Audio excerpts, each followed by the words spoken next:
7 fat cows, and 7 thin ones, 7 full ears of grain, and 7 scorched and empty. This was the strange dream of an Egyptian pharaoh, more than 3,000 years ago. The Bible, in Genesis chapter 41, tells us that the Hebrew Joseph, brought to Egypt as a slave, was summoned to interpret the dream. He explained, 7 years of great abundance are coming throughout the land of Egypt, but 7 years of famine will follow. The Qur'an also preserves this story in Surah Yusuf verses 46 to 49. Joseph advises, "You will plant for 7 years in succession. Store what you harvest, except a little for food. Then will come 7 hard years which will consume what you have stored." The message is the same: prepare in times of plenty to survive times of hunger. Impressed by his wisdom, Pharaoh placed Joseph in charge of all Egypt.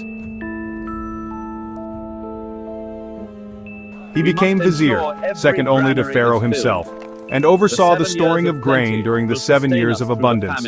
When famine struck, Egypt was ready, while the world around them starved. But did this really happen?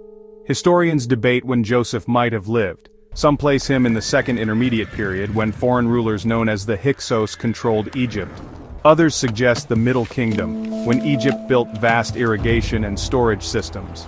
Archaeologists have discovered large granaries in the Fayum region, connected to the reign of Pharaoh Amenemhat III. Canals, reservoirs, and storage pits were built to control the Nile's floods and store grain.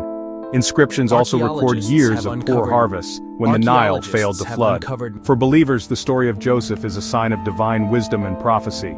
For historians, it may reflect the memory of real famines, when clever planning, perhaps guided by men like Joseph, kept Egypt alive. So did Joseph really save Egypt from famine? The Bible and the Qur'an say yes.